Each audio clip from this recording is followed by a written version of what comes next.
World AIDS Day Humanitarian Award presented to Rosie Perez for your exemplary leadership, senseless acts of time and dedication in the fight against HIV and AIDS. This recognition is awarded on this day, Tuesday, December 1st, 2015, from the Brooklyn AIDS from Bridging Access to Care to you, Rosie Perez. Thank you so much.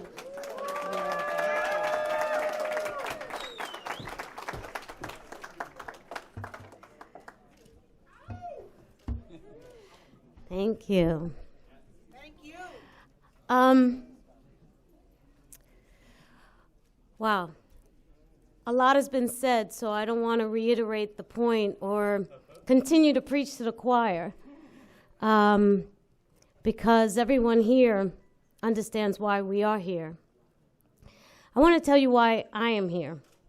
I feel really weird accepting this wonderful award because there's so many people who have been fighting the good fight much longer and much harder than I.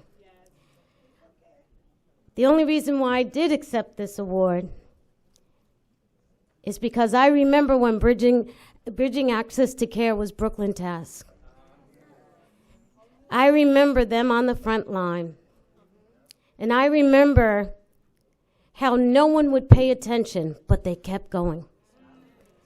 I could have been a lot of places today, a lot of invites, but I wanted to come here because I wanted to make a statement. You have to take care of your own backyard before you can take care of everyone else's.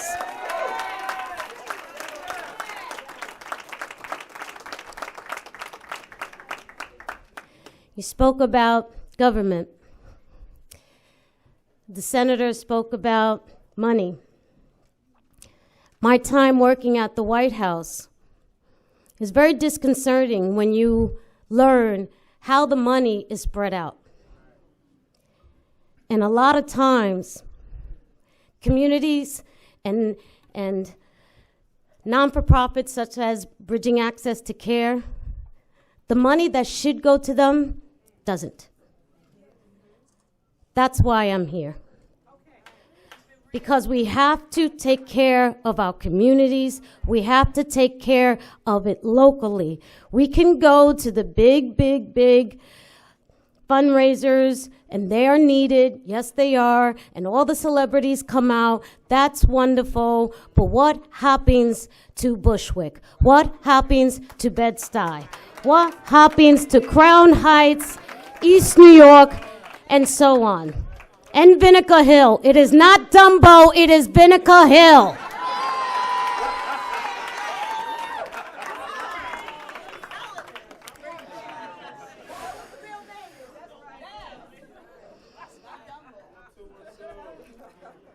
Jeez.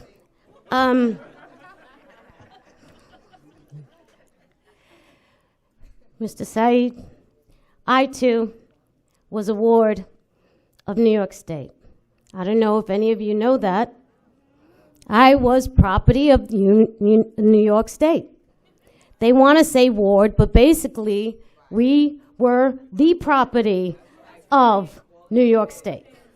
That meant they could dictate to us as children where we're going to live, what school we were going to, what we ate, how we dressed, what type of education we received. Am I right? As a child, that hurts. I write about it in my book.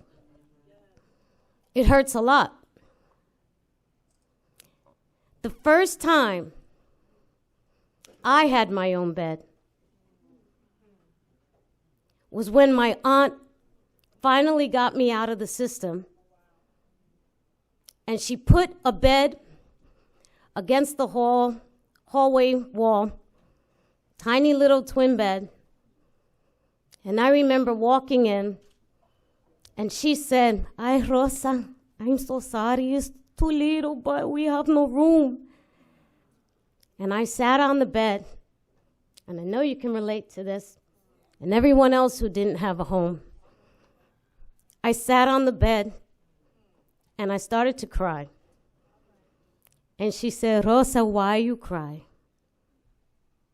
I said, because it's mine. This is my bed. It's not a bed in the institution. It's not a bed in the group home. It's not a bed in the foster home. This is my bed in my home. It means so much. I didn't understand why I was called to start fighting for AIDS. I want to be honest, I didn't. I felt a conviction in my heart every time I read the newspaper, every time I would see coverage. There was very minimal coverage, right, on the news. And then I saw ACT UP. And they expressed the anger and confusion that I was feeling. And I decided to listen to my heart, to listen to my spirit, and go forward. And I went to my first AIDS dance-a-thon. And you know, I had to look cute. That was like 20 pounds lighter. But, thank you.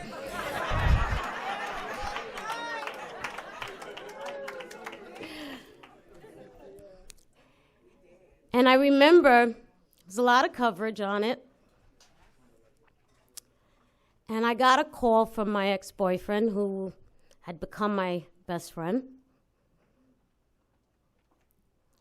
And he had contracted AIDS. And I didn't know. And he called me up. And he said, don't show up for the cameras. Show up for the cause. It blew my mind. Me back then, what are you talking about?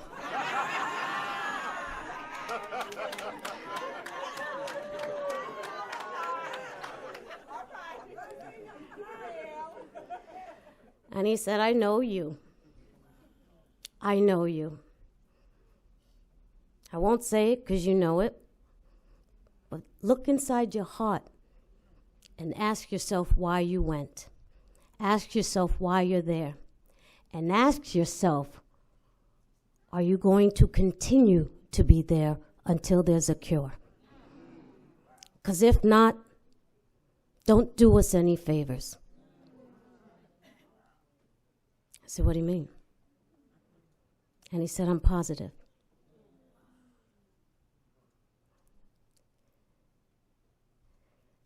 That's how I got into the fight.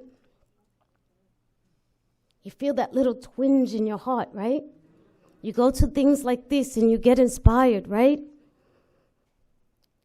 And then you go away. And I'm not talking about you. I'm talking about those big events that I decided not to go to tonight. They come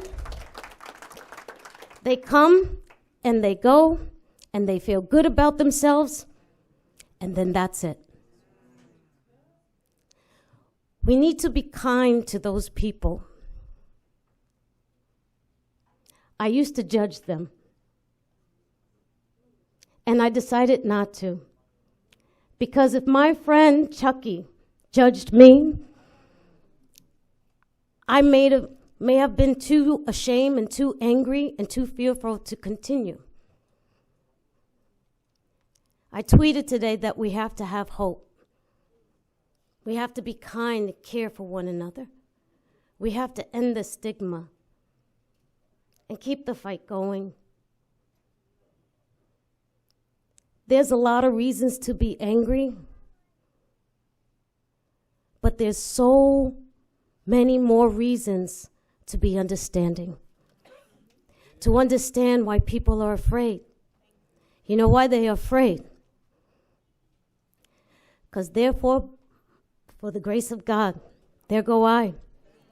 All the reasons, every single reason, every single person who has contracted this horrible disease,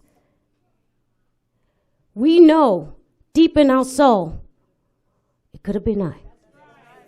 That could have been me. I could have forgot to put on a condom or ask the guy to put on the condom.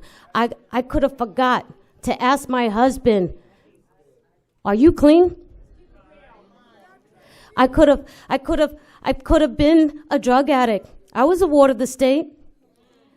Many wards of the states become homeless and drug addicts and have mental problems and mental illness. I do have mental problems. I do. I suffer from depression and PTSD from being part of the system. So I could have been a victim. And that's why people are scared. And that's why they show up and then go home and want to forget about it. When you see someone like that, stop yelling at them.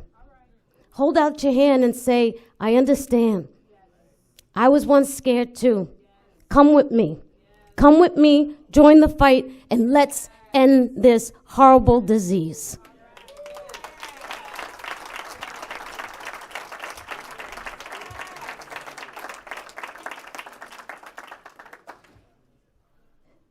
Bridging access to care.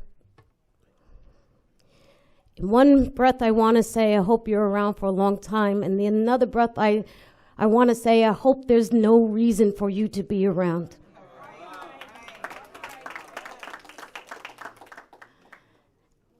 I want to thank my fellow honorees and everybody who came out today. And I want to give a very, very, very special thanks to Raymore and Flanagan. And I'll tell you why. When I went down to the White House, public-private partnerships are very hard to come by. Very hard. And the senator was talking about, people on the inside, they get insider information. There should be arrests made. Seriously, insider trading is illegal.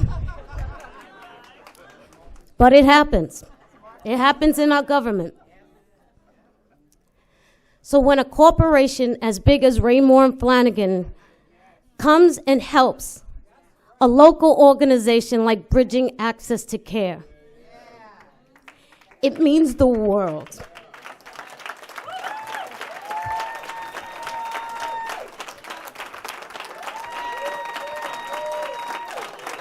It means the world.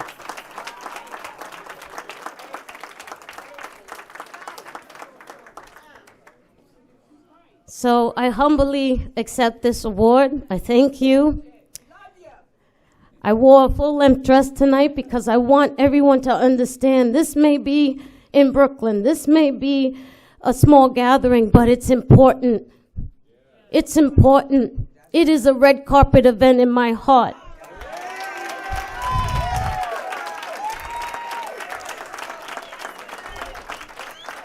So, keep hope, be kind, care for one another, and keep the fight going until there's a cure. Thank you very much.